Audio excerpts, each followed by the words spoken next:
Hi student. तो आज हम क्लास 11th के मैथ का त्रिकोणमितीय फलन आपको पढ़ाने चल रहे हैं, जो आपके मैथ में अध्याय 3 है। तो हम आपको त्रिकोणमिति का परिचय कराते हैं।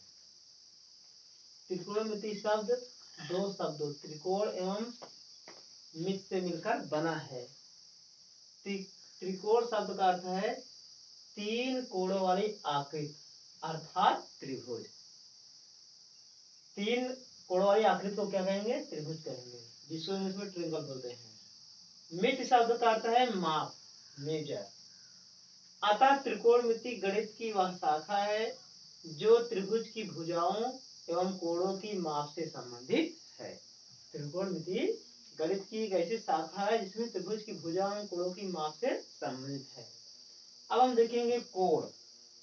माना एक किरण OA है।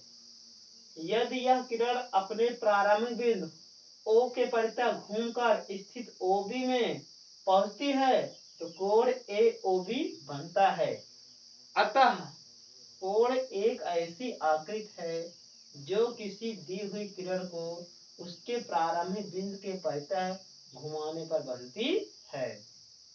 कोण का माप, मेजर ऑफ एन एंगल। किसी कोण की प्रारंभिक भुजा से अंतिम भुजा तक घुमाव की मात्रा उस कोण का माप होता है। धनात्मक कोण लिखिए।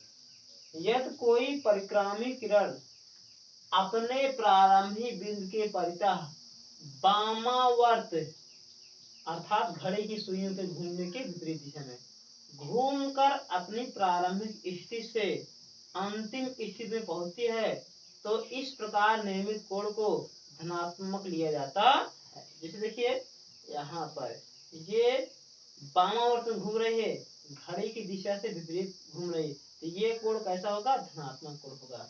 अब देखते हैं ऋणात्मक कोण, निगेटिव एंगल।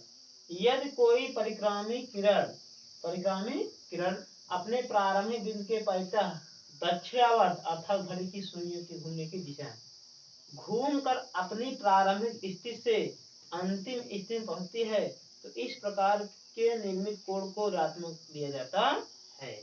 चित्र देखिए, ये परिक्रामी किरण है और ये घूम करके दक्षिणावर्त सूर्य की दिशा में चल रही है, तो ये कोण कैसा होगा? ऋणात्मक होगा। अब हम समकोण देखते हैं।